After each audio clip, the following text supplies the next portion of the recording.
Hello sa lahat. Ang title ng video ito ay ang process paano maging a disciple of Jesus Christ.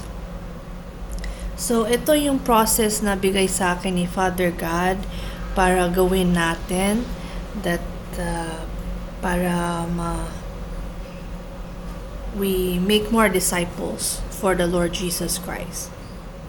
Pero let me remind you muna, itong message para sa mga born-again Christians na naging disciple na ni Jesus Christ. So, kailangan makita mo muna sarili mo. Tignan mo ang puso mo. That disciple ka ba talaga ni Jesus Christ?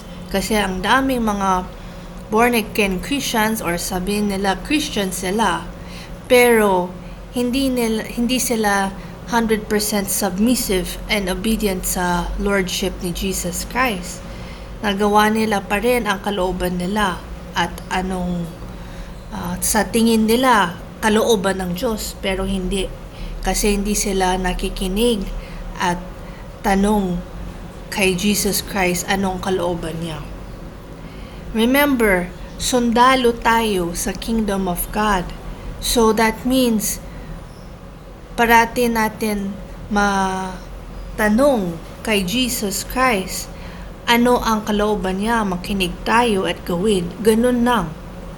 Hindi tayo yung akala natin kalooban ng Diyos or sa tingin natin ayan ang kalooban ng Diyos. Mahihirapan tayo sa buhay. At the same time, kung gawin natin yun, will lead many people off stray. Maging blind guides tayo. And mas mabuti tigilan mong mag-preach and fix your own life muna, yung puso mo at isip mo. Kasi you make it worse sa mundo. You confuse people, right? Because hindi ka malinis sa mata ng Diyos. So that's a warning na sa mga taong gustong mag-preach at to make disciples. Tingnan nyo ang puso nyo. Okay? That you're right with the Lord Jesus Christ and that you are a disciple of His. So merong 4 ng steps to. And yung unang step is paanong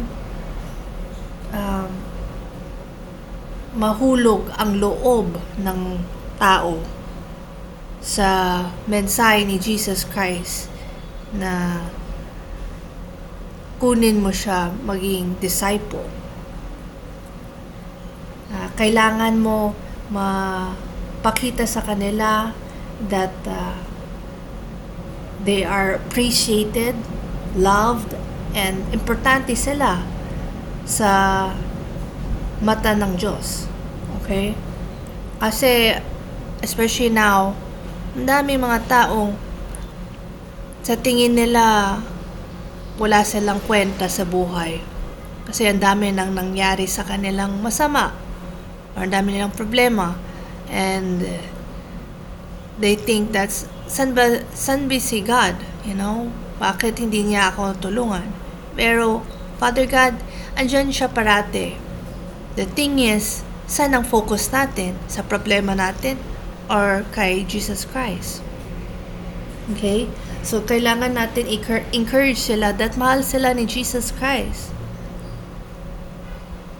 Kailangan mo makita through the mata ni Jesus Christ sa mga tao. Hindi yung perspective natin para gawin mo tong tama ay yung kalooban ng Diyos. Kasi kung makita natin ang sa perspective natin, when hindi maganda yung tao sa iyo at trato sa iyo, then mata-turn off ka and then you give up. But if you look at God's perspective, then there's nothing na you say that give up ka because alam ni Father God anong next step anong mangyayari sa future. So, kung merong problema na yun or it's not working out now, well, process lang yan. Okay?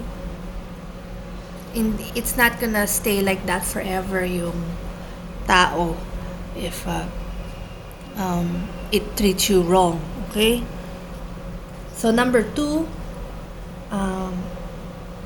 paano magligaw sa mga believers. So, itong mga tao that we're going to make disciples, hindi sila bagong born-again Christian. Matagal na tong born-again Christian. Alam na nila yung Bible verses and nagbabasa na sila ng Bible. Alam na nilang sino si Jesus Christ. Kailangan lang nilang mas higher understanding and wisdom and ma-increase ang spiritual growth nila para maging disciple of Jesus Christ, but not a newborn Christian. Okay, hindi mga disciples yun to be, not yet. Okay, kasi always remember, disciple, parang ganun yan parang mga sundalo pupunta sa gera, expert na sila. Alam na nila anong mangyayari sa gera. Pero kung ibigay mo ang responsibility or yung trabaho ng yung disciple to a bagong trainee ng sundalo, hindi niya na-experience ang gera, ganun lang siya, nagwo-workout lang para malakas ang katawan, turn off siya kasi sobrang matindi yung laban. So that's what I'm saying.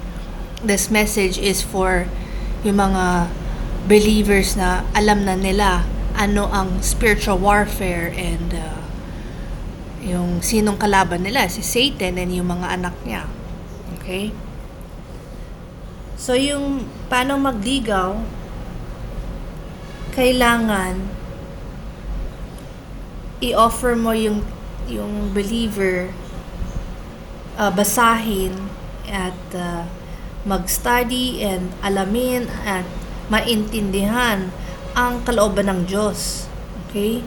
Through reading the Word of God, yung Bible, and through Jesus Christ teaching them paanong yung mga tactics ni Satan, ng anong dapat nilang malaman, or yung kingdom of God, how it works.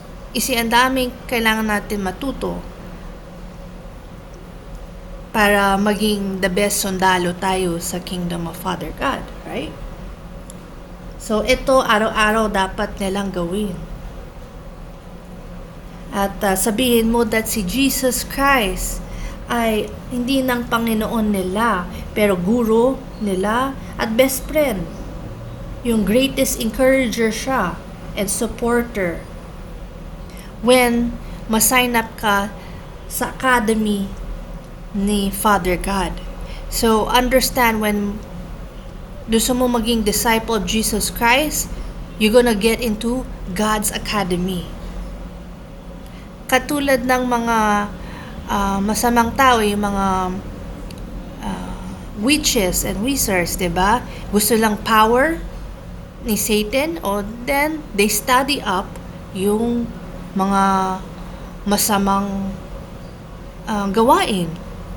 They go to Satan's academy. Tayo, we go to God's academy, what is good. Okay? That's what I'm teaching.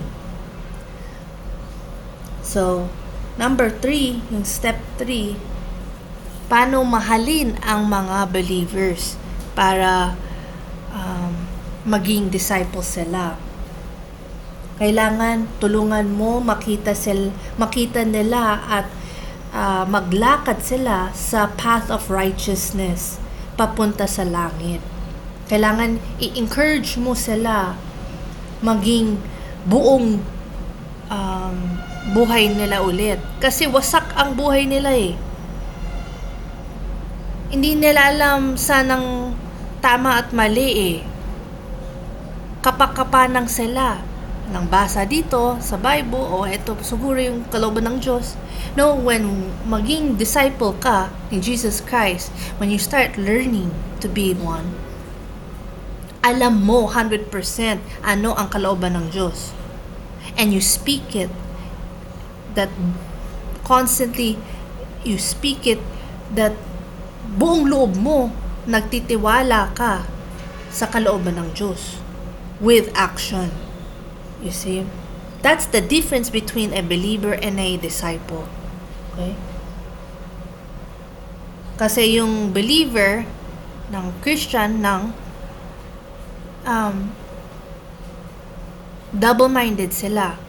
When mahirap ang buhay o backside sila, naging worldly, ano man ang komportable sa buhay nila, gawin nila. Pero disciple, anuman ang hirap or madali, gagawin nila ang kalooban ng Diyos pa rin. Okay? That's the main difference.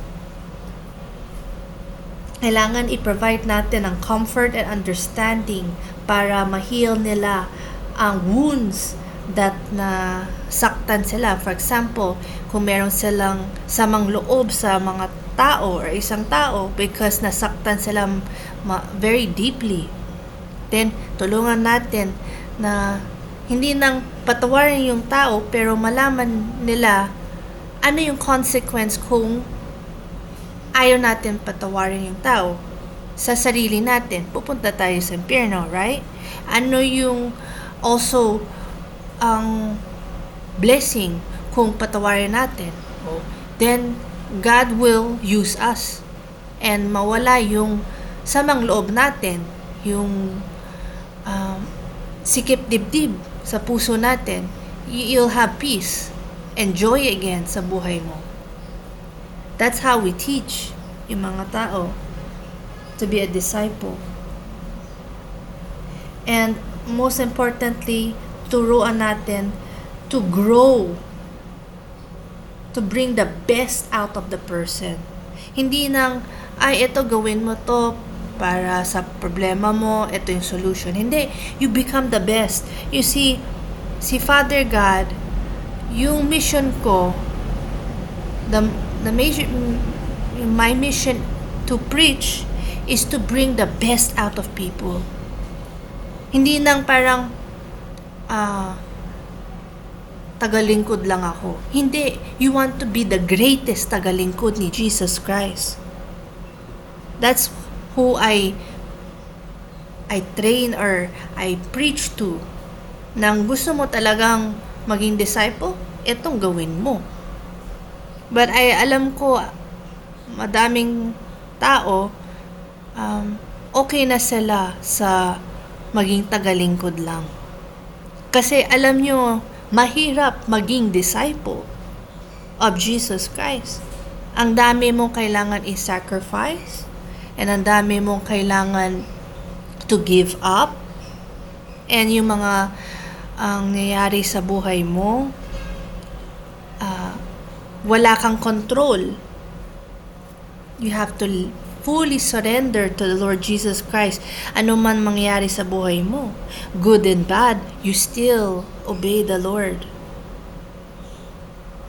Mawala ang pamilya mo, makasakit ka, mawala ang pera mo, or halos eksakto ng pera mo, wala kang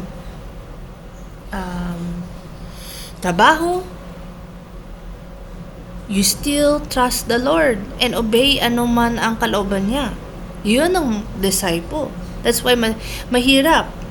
Pero when mamatay ka naman, ang dami mong reward sa heaven. You see, tandaan nyo, itong buhay natin maiksi lang. Pwede tayo mamatay before this end of this year. You can die 10 years from now. Ano man ang kalooban ng Diyos sa iyo. Kailan niyang gustong kunin ka. Kailangan ready ka. The question is, nabigay mo ba ang buong puso mo, yung the best life for the Lord Jesus Christ?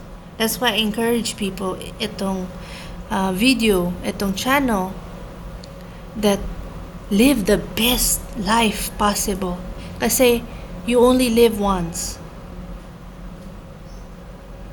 Enjoy it, but at the same time, fully surrender to the Lord Jesus Christ. Ano man yung kalooban niya sa iyo, gawin mo. So, also, kung yung tao, yung believer, meron siyang mga tanong, and pwede mong i-clarify. But here's the thing I need to let you understand. Huwag niyong kunin ang trabaho ni Jesus Christ sa tao yun. Ibig sabihin, madaming mga pastor, preacher, missionaries, born-again Christians na pa-preach sila sa mga believers ng itong dapat mong gawin, and then they start becoming yung guru sa tao yun. Teacher, yung provider, leader. Ako yung merong alam. Then, you're taking over Jesus Christ and Holy Spirit, mommy, trabaho sa buhay ng tao yun. Masama yun. It's better na tahimik ka na lang. Kasi you're hindering yung tao from spiritually growing. You're hindering yung tao from fully depending on the Lord Jesus Christ. You see? Tandaan nyo yan. We only speak ano man ang sabi sa atin ni Mommy Holy Spirit and Jesus Christ Father God. Yun lang. Sundalo tayo. Makinig sa kalooban ng Diyos, gawin ang kalooban ng Diyos. Simple lang. You're not greater than your master. Remember what Jesus Christ said. So step 4 is yung mag-propose ka sa believer that maging bride siya ni Jesus Christ. Na kung tatanggipin niya si Jesus Christ, she or he will be married or one with the Lord Jesus Christ. Ibig sabihin, kung they accept and believe yung rapture, diba? And the rapture is when Jesus Christ takes yung bride niya, which is yung mga believers sa langit. When accept nila and naniniwala sila dito, then maging bride sila. Sila yung anak ng Diyos na. Even though buhay pa sila dito sa mundo.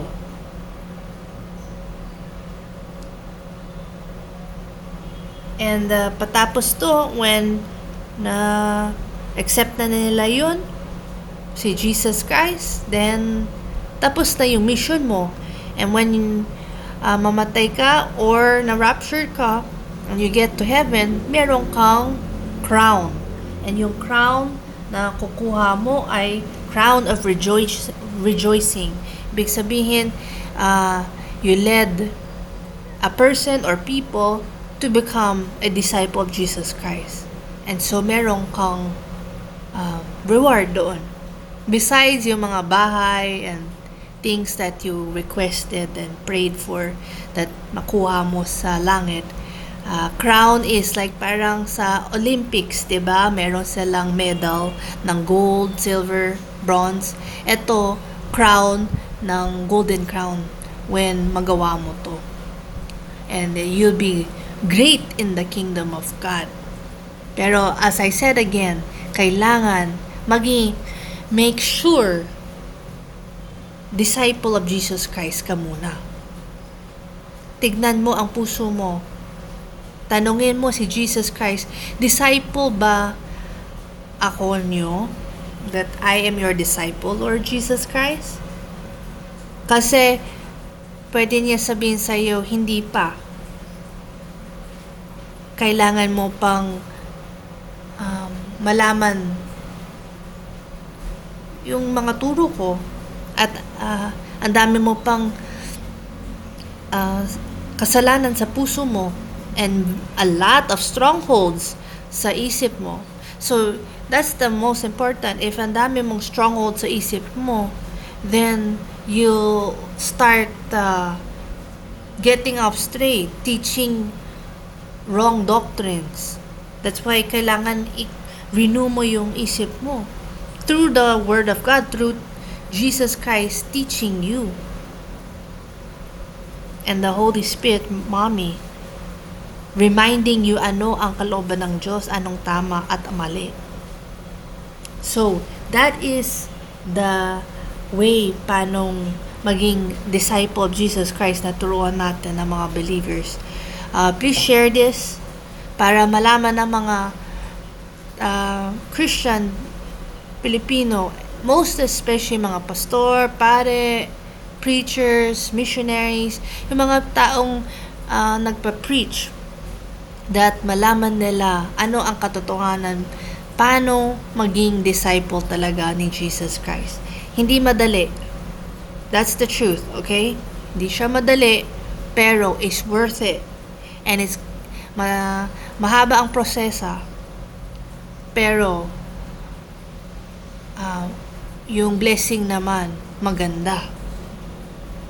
And matatakot ang mga demonyo, mga masama ng tao sa iyo kasi matapang ka